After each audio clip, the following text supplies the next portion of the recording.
Graça e paz, irmãos? Amém. Amém. Que bom ver vocês. Que felicidade é para nós podermos estar reunidos aqui. Quem pôde estar no domingo, quem está aqui hoje. É gratificante demais ver a Igreja de Jesus Cristo reunida, né? A família de Deus próxima.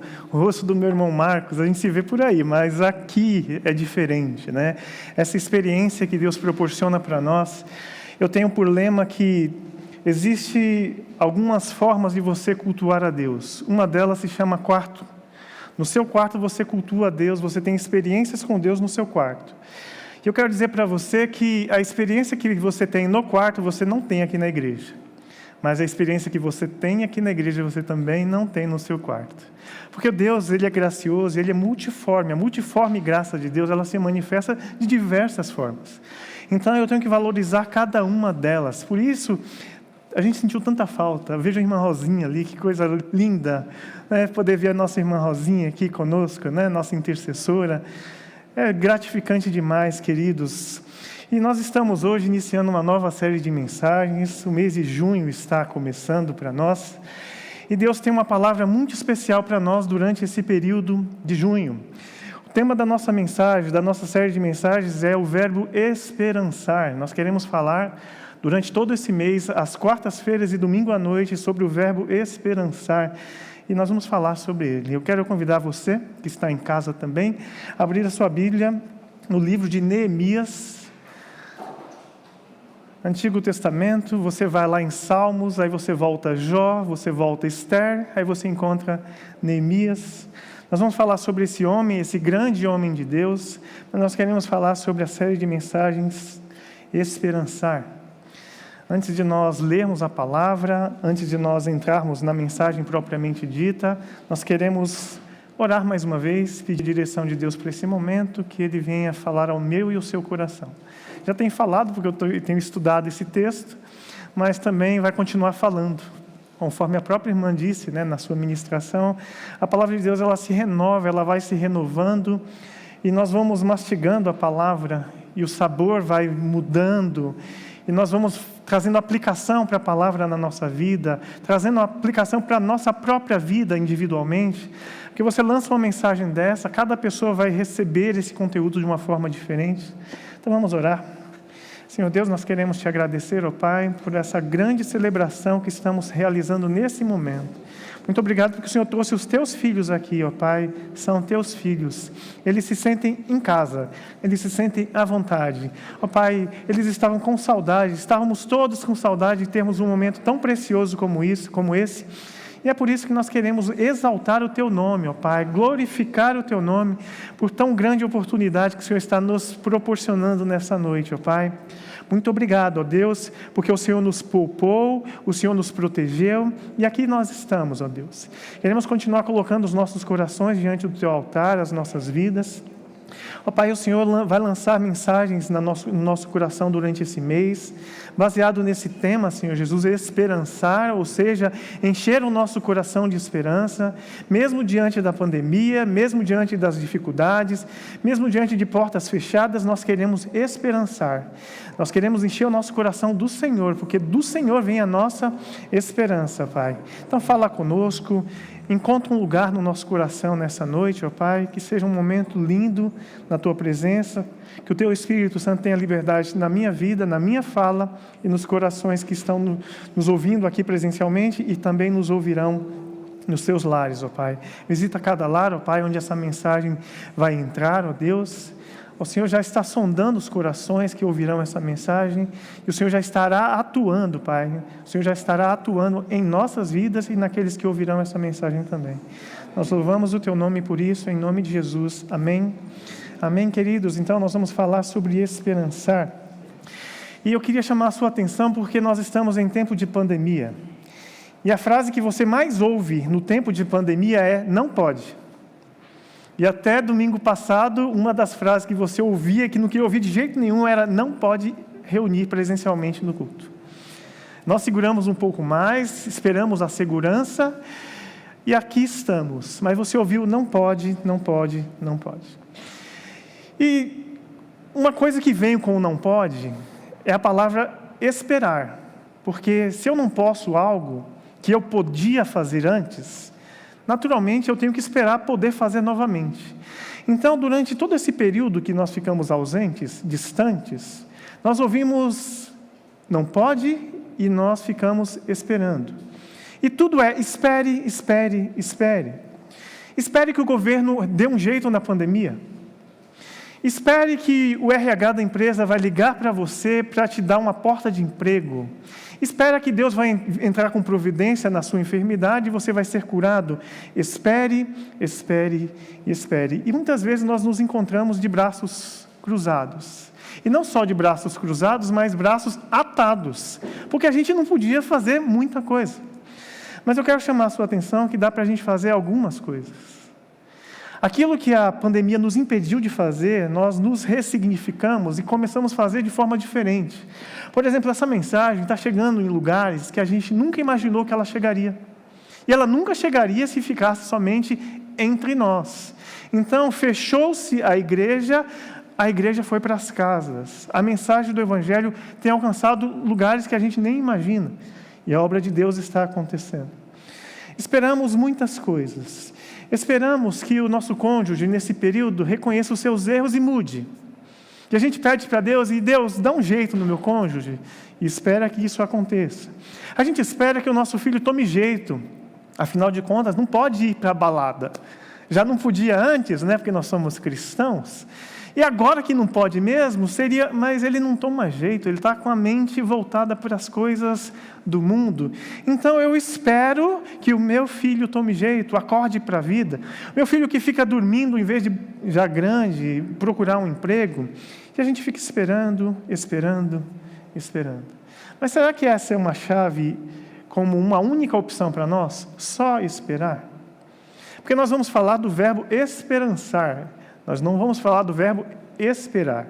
Nós vamos falar do verbo esperançar e não da palavra esperança. Esperança tem aquela conotação que eu estou esperando coisa acontecer comigo. Eu tenho uma esperança que vai dar certo. Eu tenho esperança que a pandemia vai passar. Eu tenho esperança, mas enquanto eu estou pensando na palavra esperança, eu estou de braços cruzados esperando acontecer. Quando eu falo de esperançar, eu estou falando de ação.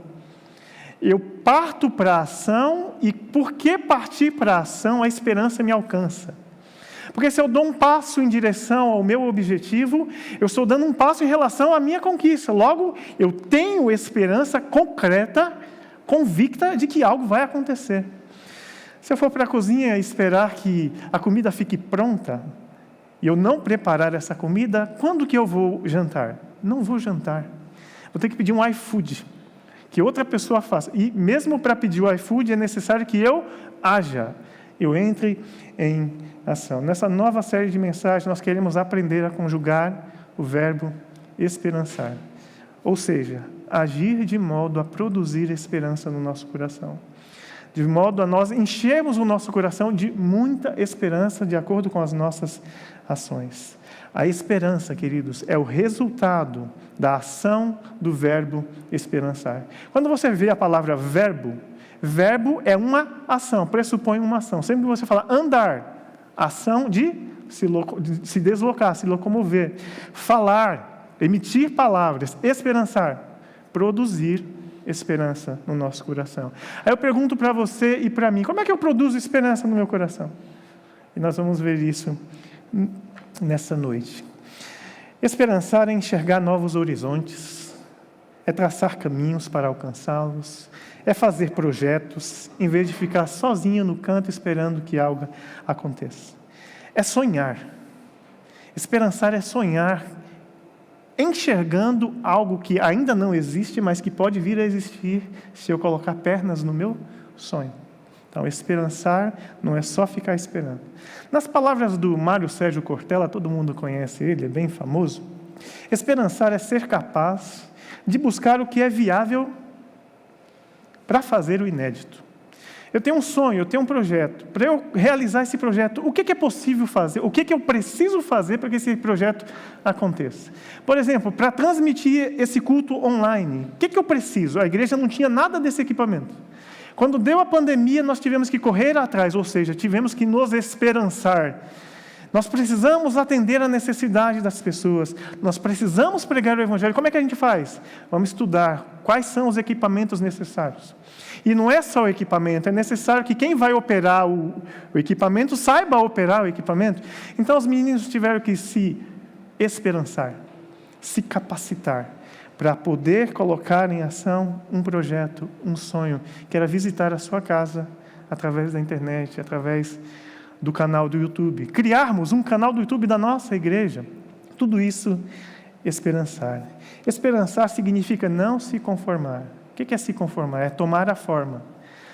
A sociedade, a pandemia diz para você, você não pode fazer nada. E você se limita a tomar aquela forma. Eu não posso fazer nada, eu vou ficar em casa sem fazer nada.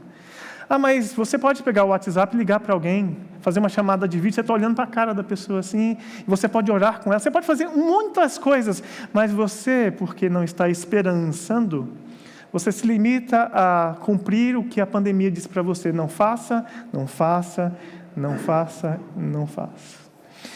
É impressionante, queridos, que você sabe a força que você tem? Você sabe o quanto você é capaz de levantar com os seus braços? Não dá para você saber. Só quem sabe é quem colocou a força em ação. Você só é capaz de saber a força que tem quando lhe é solicitado que você demonstre a sua força. Você é forte? Sim, sou forte. Até quando vai essa sua força? Eu não sei. Então vamos colocar essa força à prova. Esperançar é você colocar o seu potencial à prova. Qual é o seu grau de conhecimento? Você é inteligente? Sim, eu sou inteligente. Não, eu acho que eu não sou inteligente, eu não sou capaz. Aí eu meço a minha capacidade de inteligência naquilo que eu não sou bom. Eu sou ruim de matemática, mas sou excelente em português. Mas eu fico ali, eu sou burro, porque eu não sei matemática.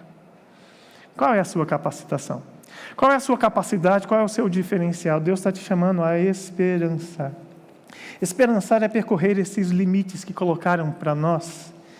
Correr atrás de possibilidades que para nós agora são desconhecidas. Tem coisa que você não sabe que pode, porque nunca tentou. Pastor, eu não sei andar de bicicleta. Já tentou? Nunca tentei. Então você não sabe se não pode. Porque se você tentar e se você for persistente nisso, você pode. Você pode muitas coisas. E nós queremos chamar a sua atenção nessa série de mensagens, porque você pode muitas coisas. E eu quero ir além, eu quero dizer que Deus te criou para fazer muitas coisas. E Ele disse para nós que nós faríamos obras maiores que as que Ele mesmo fez. Mas quem é que vai fazer isso? Quem coloca a mão no arado. Quem vai adiante. Quem se desafia. E é por isso que a mensagem dessa noite se diz: esperançar é se desafiar. Esperançar é se desafiar. Na Bíblia nós temos vários exemplos de pessoas que esperançaram. Elas estavam numa condição, elas visualizaram uma outra condição e elas colocaram pernas e se colocaram em ação e foram e realizaram grandes coisas em nome de Jesus, em nome de Deus. Eu ainda não cheguei, ainda não começamos na leitura bíblica, meu irmão. Vamos entrar agora na leitura bíblica. Fica em paz. Nós estamos fazendo a introdução e nós vamos entrar agora na leitura bíblica. Então, nós queremos entrar na história de Neemias. Foram muitos personagens, nós vamos falar de alguns deles na série de mensagens, mas hoje nós vamos destacar Neemias. E para você pensar que esperançar é se desafiar, para você se desafiar é necessário você possuir uma causa legítima pela qual você vai lutar. Então vamos ler juntos Neemias, capítulo 1, do versículo 1 ao versículo 3.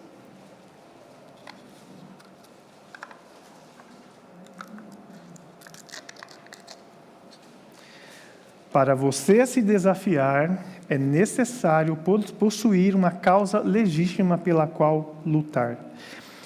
Estas são as memórias de Neemias, filho de Acalias, no mês de Quisleu, no 20º ano do reinado do rei Artaxerxes.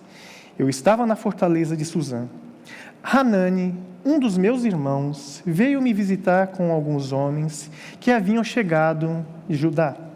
Perguntei-lhes a respeito dos judeus que haviam regressado do cativeiro e da situação de Jerusalém. Eles responderam: as coisas não vão bem para os que regressaram da província de Judá. Eles estão passando por dificuldades e humilhações. O muro de Jerusalém foi derrubado e suas portas foram destruídas pelo fogo. Até aí, por enquanto, irmãos. Neemias, até então, ele era um copeiro do rei Artaxerxes. E nós sabemos que o povo de Deus, o povo de Judá, ele foi levado cativo pelo rei Nabucodonosor. Por 70 anos, eles ficaram em exílio. Então, a sua nação, a sua cidade foi destruída. Passaram 70 anos, eles foram libertos, mas eles chegaram na cidade deles. E como que estava essa cidade? Um caos total. Pensa que nós estamos em pandemia, com muita dificuldade. Mas nós estamos no Brasil. Pensa na faixa de Gaza. Bomba para todo lado acontecendo. A nossa realidade é uma realidade deles, a outra realidade deles era essa. O Neemias, até então, ele era copeiro do rei, ele servia ao rei e ele precisava de uma causa pela qual ele pudesse viver. E Deus tem uma causa para que cada um de nós viva. Você precisa, na série Esperançar, buscar em Deus. Deus, o que o Senhor quer que eu faça? Eu preciso de uma causa para a qual eu possa lutar. Eu preciso de uma causa legítima. Então, ele recebe notícias a respeito do seu povo. Olha, finalmente o povo foi liberto do seu cativeiro. Nossa, que grande notícia, que notícia maravilhosa. Mas me conta, como é que eles estão? Eles estão bem? Eles estão se alimentando?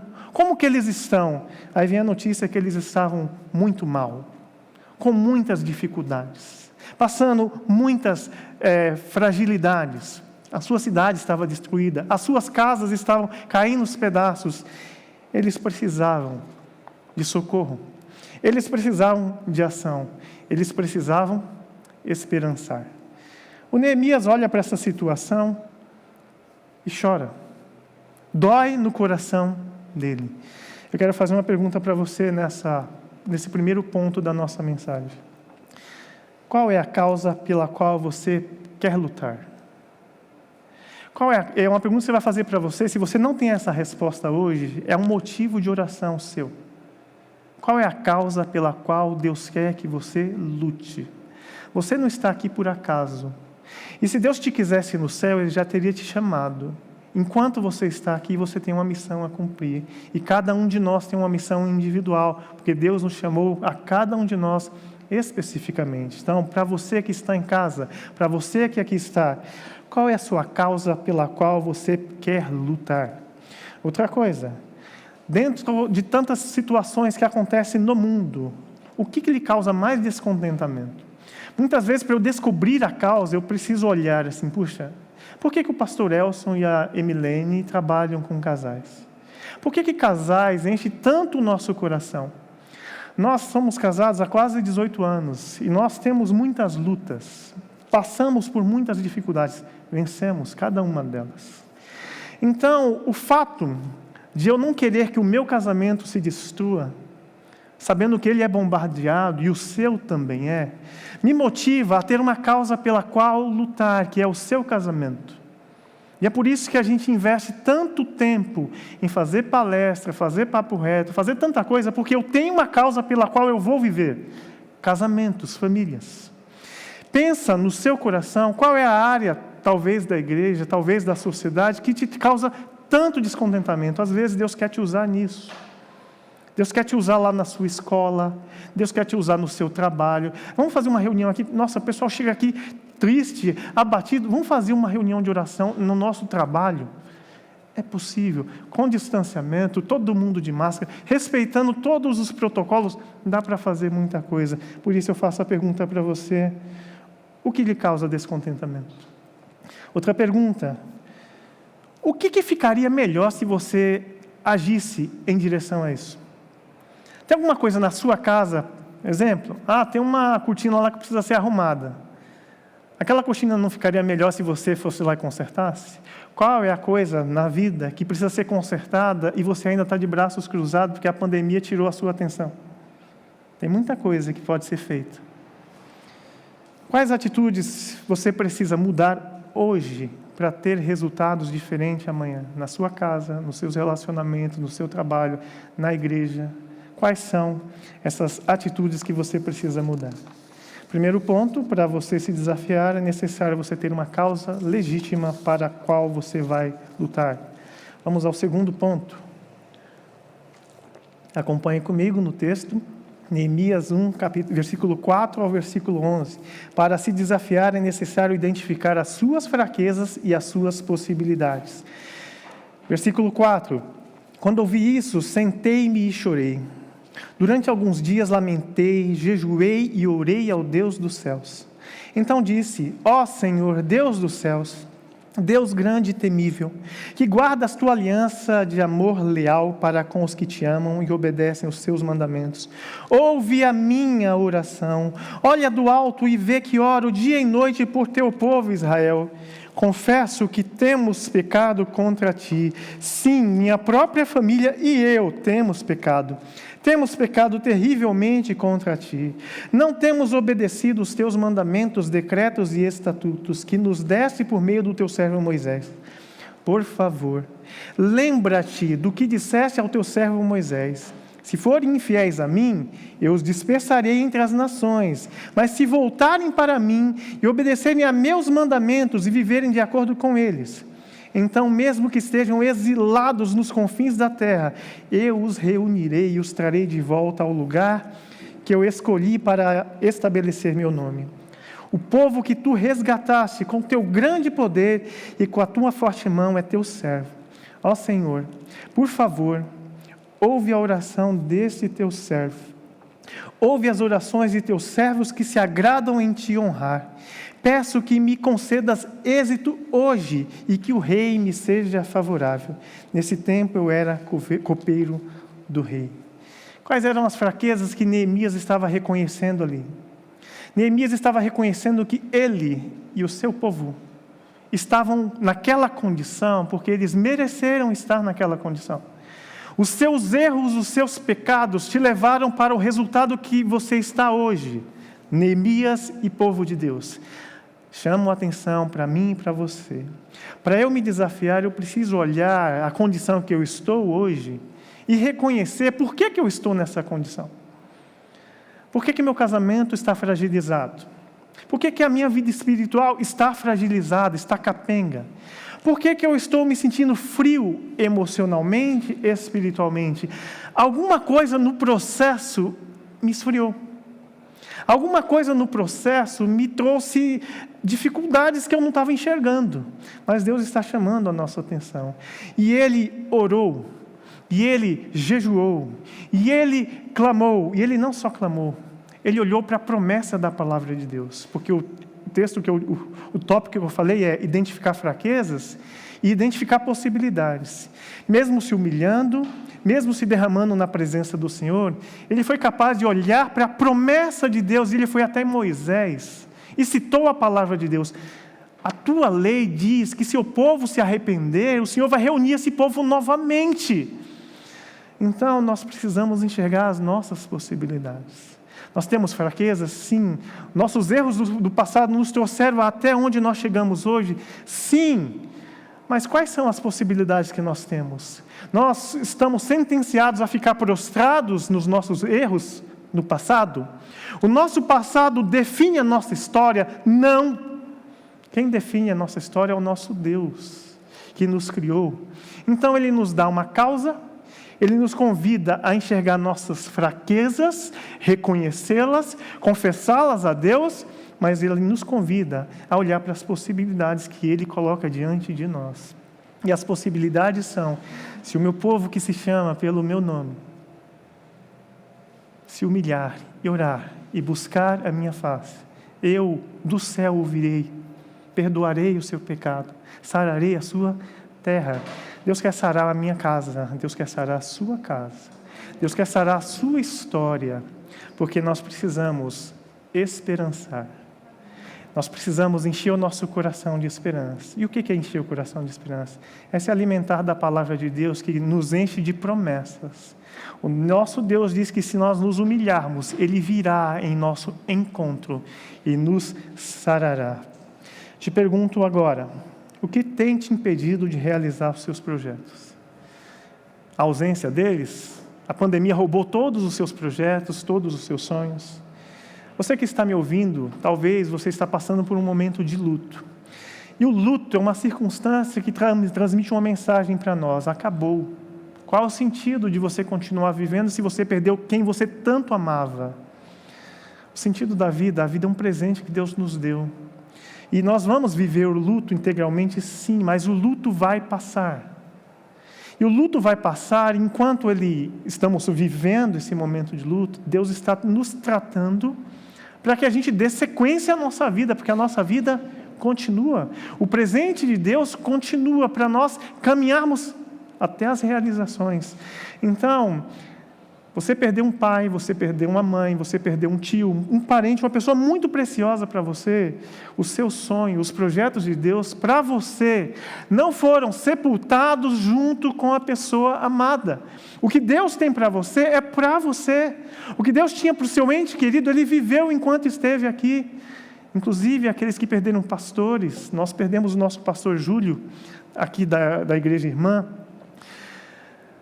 Muito dolorido, ele teve o seu ministério, mas nós continuamos aqui. E nós precisamos continuar realizando a obra que Deus confiou a cada um de nós. Outra coisa, o que te impede de realizar são pecados? Pecados que você cometeu no passado e que insistem em te acusar e te condenar? Deus diz que o sangue dele te purifica de todo pecado, amém? É verdade ou não? Por que a gente não se apropria dessa verdade? Se levanta e vai viver o que Deus planejou para nós vivermos. São pessoas que te impedem de realizar projetos, sonhos. São pessoas que sempre se colocam como barreira na sua frente. O Neemias, nós vamos ver na história, que ele enfrentou muita oposição. Não vai dar certo, não vai dar certo. Surgiu a ideia, não vai dar certo. São pessoas que te impedem de realizar coisas. São palavras que você diz para você mesmo, ou que ouve de outras pessoas que te impede de ir além e realizar coisas? É a culpa que te impede de realizar? É o medo que te impede de realizar? É a falta de experiência que te impede de realizar? Eu falo para você nessa noite, qual é a sua desculpa? Se você tem um Deus que pode todas as coisas e que diz que nós poderíamos fazer obras ainda maiores, qual é a sua desculpa? Qual é a minha desculpa?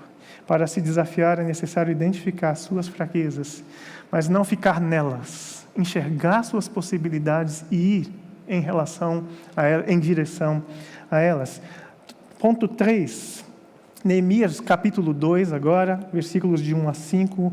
Para se desafiar é necessário você dar o primeiro passo. Deus coloca uma causa no seu coração, você vê a sua limitação, você vê a sua possibilidade, e você vê que é possível, mas nada vai acontecer até você dar o primeiro passo. Todas as coisas são realizadas a partir de um primeiro passo, e o texto diz assim: no mês de Nissan, no 20º ano do reinado do rei Artaxerxes, eu estava servindo vinho ao rei. Nunca eu tinha estado triste na sua presença. O rei me perguntou, por que está com o rosto tão triste? Você não parece doente. Deve estar profundamente angustiado. Fiquei com muito medo, mas eu respondi, que o rei viva para sempre. Como o meu rosto não pareceria triste? A cidade onde estão sepultados os meus antepassados está em ruínas, e as suas portas foram destruídas pelo fogo. O que você deseja que eu faça? Perguntou o rei, cheio de compaixão. Depois de orar ao Deus dos céus, respondi, se lhe parecer bem, e se o rei for favorável a mim, seu servo, peço que me envie ajudar para reconstruir a cidade onde os meus antepassados estão sepultados. Reparem nisso, meus irmãos. Neemias recebeu uma notícia, ele se constrangeu por causa dessa notícia, o coração dele doeu bastante, ele enxergou possibilidades, mas ele precisava dar um passo. E esse passo era um passo arriscado. Ele precisava entrar na presença do rei e fazer um pedido ao rei, porque ele sozinho não era capaz de realizar aquele projeto. Sem a ajuda do rei, sem a ajuda de pessoas, a gente não realiza muitas coisas. Então eu preciso dar o primeiro passo. E a pergunta que eu faço para os irmãos é: qual é o primeiro passo que eu preciso dar para realizar aquela ação ou aquele projeto que Deus colocou na minha mente, no meu coração? Qual é o primeiro passo? Você vai fazer essa oração a Deus. Deus, qual é a causa pela qual eu vou lutar? Deus, qual é o primeiro passo que eu preciso dar? E precisa dar esse passo. Segunda questão, com quem que eu tenho que falar? Quem são as pessoas que vão cooperar ou que podem cooperar para esse projeto acontecer? Outra pergunta, quem são as pessoas que você pode confiar? Que pode estar com você nisso? Que você fala, esse aqui não vai falar que vai e não vai na hora H, esse vai. Outra coisa, que capacitação você precisa desenvolver para realizar aquilo que Deus colocou no seu coração? Você precisa fazer um curso? Você precisa fazer uma faculdade? Deus colocou no meu coração que eu preciso fazer ação social. Como é que eu posso fazer isso de uma maneira mais ampla, sendo assistente social? Então eu preciso fazer uma formação em assistência social. Deus coloca sonhos. Esperançar é realizar. É encher o coração de esperança dando o primeiro passo. Com quem você tem que andar nesse processo? Realizar projetos sozinhos é pesado demais, não dá. É necessário que tenha pessoas que te ajudem no primeiro instante, sim. Mas nós precisamos de pessoas que caminhem conosco. Nós precisamos de mentores. Por exemplo, eu estou como pastor titular da igreja. Eu preciso perguntar o que eu não sei para os pastores mais experientes. Se eu não tiver mentor, eu vou fazer erro em cima de erro. Eu preciso me aperfeiçoar, eu preciso me aprimorar. Na sua área de atuação, o que você tem feito para se aprimorar? Não, eu estou 30 anos na empresa, não faço mais nada. Ele era copeiro do rei, Deus deu uma causa para ele viver. Qual é a causa que Deus quer que você viva, que você lute? Para se desafiar é necessário dar o primeiro passo. Ponto 4. Para se desafiar é necessário ter um plano de execução. Neemias 2, de 6 a 8. O rei, com a rainha sentada ao seu lado, perguntou: quanto tempo você ficará ausente? Quando que você voltará? Respondi ao rei: quanto tempo eu ficarei ausente? E ele atendeu ao meu pedido. Disse também: se lhe parecer bem, gostaria que o rei me desse cartas para levar aos governadores da província a oeste do rio Eufrates, com instruções para que me permitam que eu viaje em segurança por seus territórios até chegar a Judá. Peço ainda que o rei me dê uma carta para levar a Asaf, administrador da floresta real, com instruções para que me forneça madeira. Precisarei desse material para as vigas das portas da fortaleza junto ao templo, para o muro da cidade e para minha própria casa. O rei atendeu a esses pedidos, pois a bondosa mão de Deus estava sobre mim. Veja a ousadia de Neemias. Neemias não se contentou em pedir autorização para o rei. Ele foi e colocou o plano na mesa. Eu preciso dessas questões aqui. Eu preciso que o rei me forneça isso, autorização para atravessar as cidades até chegar à minha cidade. Eu preciso de madeira para construir. Eu preciso de autorização. Eu preciso de tudo. Colocou lá, encheu a mesa do rei de pedidos. E o rei atendeu todos. Aí você fala: pastor, Neemias era Neemias, eu sou apenas o Elson, eu sou apenas, um membro aqui da Igreja Batista do Iguatemi, eu não sou capaz de nada. Quem foi que abriu as portas para Neemias foi Deus. A generosidade do rei, ela aconteceu, não porque o rei era bom, mas porque Deus tocou no coração dele. Quando nós temos projetos colocados por Deus no nosso coração, não vai faltar recurso, porque o próprio Deus vai preparar esses recursos. Quanto tempo você precisa para realizar esse projeto? Quanto tempo você precisa primeiro para abraçar essa causa? Você vai começar quando e vai terminar quando esse projeto? É a vida toda? Tem coisas que nós podemos realizar durante um pequeno período na nossa vida. Tem irmãos que eles se tornam missionários durante 3 anos da vida deles, ponto. Vai, cumpre uma missão, depois volta para a sua vida. Qual missão Deus tem colocado no seu coração? Quanto que vai custar financeiramente esse projeto que você está sonhando? Ou que você vai vir a sonhar? Você que está nos ouvindo, você que está aqui comigo. De quem você vai precisar nessa empreitada? Quantas pessoas? Poucas pessoas, muitas pessoas? É necessário planejar para depois executar. Neemias tinha um plano completo, projeto com tempo, custo, recursos necessários, tudo. E ele apresentou isso ao rei. Nós precisamos, a cada dia, nos desafiar. Mas para desafiar, eu preciso ter um plano, fazer um plano. 5º ponto, estamos caminhando para o final, rapidamente. Para se desafiar, é necessário estudar o tamanho do desafio. Neemias 2, de 11 a 15, diz assim: Assim cheguei a Jerusalém. 3 dias depois, saí discretamente durante a noite, levando comigo uns poucos homens. Não havia contado a ninguém os planos para Jerusalém que Deus tinha colocado em meu coração. Não levamos nenhum animal de carga além daquele que eu montava. Depois que escureceu, saí pela porta do vale, passei pelo poço do Chacal e fui até a porta do esterco para inspecionar o muro de Jerusalém, que tinha sido derrubado, e as portas que haviam sido destruídas pelo fogo. Em seguida, fui à porta da fonte e o tanque do rei, mas por causa do entulho não havia espaço para o meu animal passar. Por isso, embora ainda estivesse escuro, subi pelo vale de Cedron e inspecionei os muros ali, antes de voltar e entrar de novo pela porta do vale. Neemias, ele foi inspecionar a obra que ele tinha para fazer. Então, ele tinha um projeto estabelecido, elaborado, e ele foi checar se o projeto dele casava com a necessidade ali da sua missão. Para nós pensarmos nesse ponto, eu queria chamar a sua atenção pelo fato de que, às vezes, Deus te dá um sonho, e o sonho parece grande demais. O sonho é do tamanho de uma montanha. O sonho é intransponível. E você olha, e quanto mais você olha para aquele sonho, você fala assim, não, isso aqui é impossível de fazer.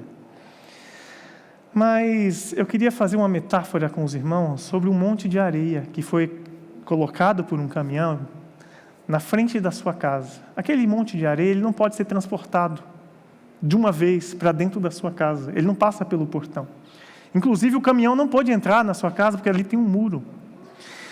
Só que um monte de areia é exatamente igual a um monte de baldes de areia.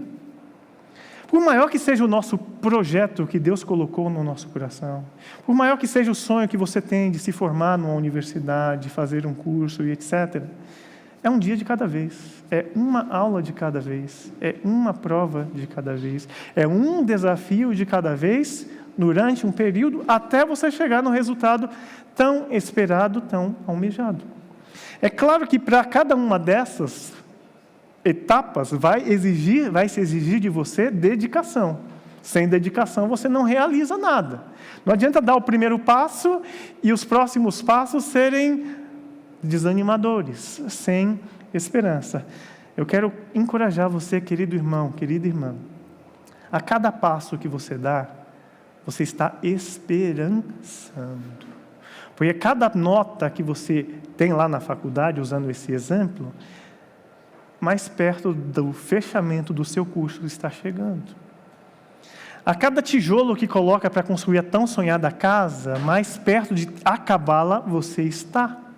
Então eu preciso olhar para o tamanho do desafio, mas não focar no desafio, focar no resultado. Se eu foco no resultado, eu esperanço o meu coração, mas se eu foco no desafio, eu desmorono. E para nós encerrarmos, o último ponto, para se desafiar, nós temos que colocar o plano em ação e inspirar outras pessoas a vivê-lo também. Neemias 2, de 16 a 18, diz assim: os oficiais da cidade não sabiam aonde eu tinha ido e nem o que eu estava fazendo, pois eu não havia contado meus planos a ninguém. Ainda não tinha falado com os líderes judeus, os sacerdotes, os nobres, os oficiais, e outros que realizaram o trabalho. Mas então eu lhes disse: vocês sabem muito bem da terrível situação em que estamos. Jerusalém está em ruínas e as suas portas foram destruídas pelo fogo. Venham, vamos reconstruir o muro de Jerusalém e acabar com essa vergonha. Então lhes contei como a mão de Deus tinha estado sobre mim e lhe relatei a minha conversa com o rei. Eles responderam: sim, vamos reconstruir o muro, e ficaram animados para realizar essa obra. Percebe que tudo começa pequeno e vai crescendo? Esperançar é você visualizar ao longe aquilo que se quer realizar. Encher o seu coração gradativamente de esperança, se desafiando para que você seja capaz de lá na frente realizar grandes coisas. E as grandes coisas para mim são diferentes das grandes coisas para você. Para algumas pessoas, grande coisa é você ter a sua casa própria. Então, cada uma das prestações são atos de ações, são ações que nos levam ao nosso tão sonhado projeto. Para outros é fazer um curso, para outros é entrar numa empresa, para outros cada um vai ter o seu sonho individual especial. Querido, nós não podemos dar o que nós não temos. Portanto, ao nosso redor, podem ter pessoas que, diferente de esperançar, elas nos desesperançam. A atitude delas é de desesperançar. E muitas vezes não é pela fala delas. Elas não têm a intenção de te desmotivar. Ela é desmotivada por natureza. Então, quando eu ando com pessoas motivadas, esperançosas, que esperançam, como é que eu fico? Esperançoso. Agora, se eu ando com pessoas desanimadas, desmotivadas, que não têm nada a oferecer, como eu fico? Sem esperança. Deus está nos chamando para uma série de mensagens onde Ele quer encher o nosso coração de esperança, e que essa esperança não fique somente em nós, ela transborde nos corações das pessoas, daqueles que estão conosco, daqueles que convivem conosco. Mesmo num ambiente de desesperança, você é convidado por Deus a esperançar esses corações, encher esses corações de esperança. Como você vai fazer isso? Tendo um plano, tendo uma causa pela qual viver. Você pode olhar e falar assim: meus amigos de trabalho são todos desmotivados, desanimados. Eu vou encontrar uma causa para mim e eu vou inspirá-los. Eles vão olhar para mim e eles vão querer sonhar também. Uma experiência pessoal que nós vivemos aqui em nossa igreja, na experiência de pequeno grupo, talvez o seu pequeno grupo também tenha uma experiência parecida como essa. E nós vivemos 2 ocasiões onde membros ali do pequeno grupo não tinham a casa própria. E na experiência de pequeno grupo, porque uns conseguiram, correram atrás, lutaram, viram as possibilidades, outros se encorajaram a ir atrás e conseguiram suas casas também. Deus tem nos dado sonhos e vai nos dar sonhos nesse período, para que nós realizemos, nós executemos, mas que nós também inspiremos outros. Porque eu queria lembrá-los, meus irmãos, que nós somos uma família. E não existe conquista sua que não é conquista minha. É por isso que inveja é pecado. Porque inveja é eu querer que você não tenha o que você tem. É você olhar para mim e ver as minhas conquistas e não querer que eu as tenha porque você não tem. Mas no reino de Deus não, nós sonhamos com as conquistas uns dos outros. E porque o outro conquista, eu me inspiro na conquista dele e eu luto dentro das minhas possibilidades para conquistar também. Irmãos, sonhem. Sonhem, se permitam realizar. Deus tem grandes projetos para nós enquanto igreja. Deus tem grandes projetos para a sua vida, meu irmão e minha irmã que está nos assistindo. Deus quer abençoar a sua casa. Quando nós encontramos a nossa casa, na nossa causa, quando nós reconhecemos e superamos nossas fraquezas, quando nós damos o nosso primeiro passo, quando nós desenvolvemos um plano, quando nós conhecemos e não nos prostramos diante do tamanho do desafio, nós nos tornamos aptos a colocar o nosso desafio em prática.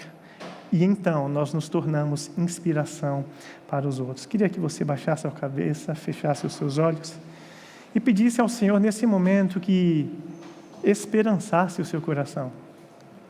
E como é que você vai esperançar o seu coração? Colocando diante de Deus: Deus, eu quero ser um crente melhor. Eu quero ter um relacionamento mais próximo com o Senhor, porque é possível. Não existe supercrente. A vida com Deus, ela está disponível para todos. Para todos. Deus, enche o nosso coração de esperança. Esperança de ter maior intimidade contigo. Faça essa oração ao Senhor.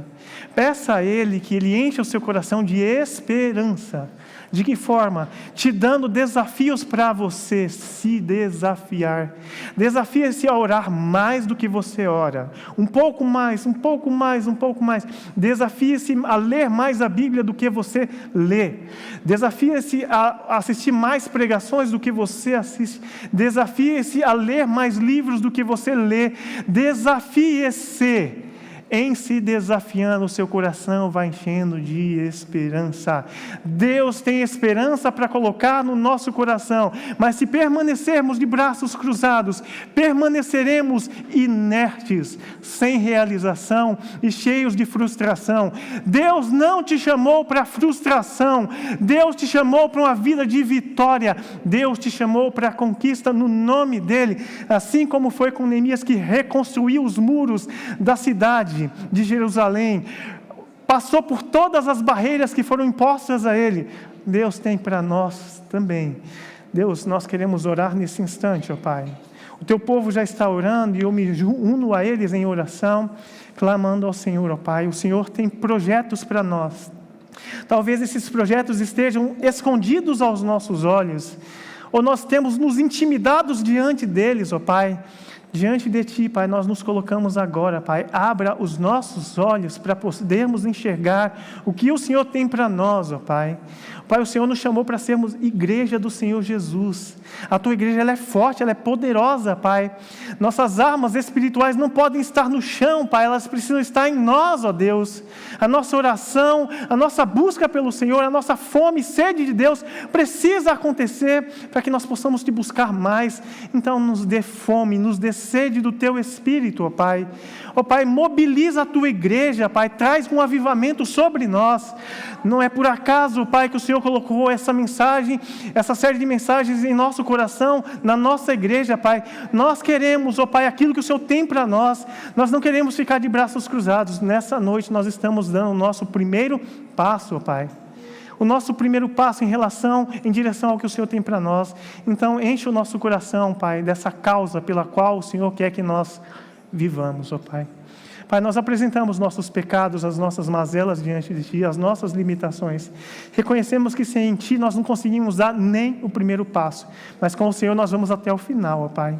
Então toma-nos pela mão, toma a Tua igreja pela mão, Pai, que nós possamos realizar, Pai, o Teu propósito nessa geração. O Senhor nos colocou nessa geração e nós precisamos cumprir aquilo que o Senhor colocou em nossas mãos, Pai. Muito obrigado pela oportunidade de estarmos mais uma vez reunidos aqui, Pai, em Teu nome. Muito obrigado por esses irmãos que estão aqui, pelos irmãos que nos assistirão também, ó Pai. Que o Senhor venha fazer a Tua grande obra no nosso meio durante esse período. É em Teu nome que nós oramos e Te agradecemos. Amém. Amém.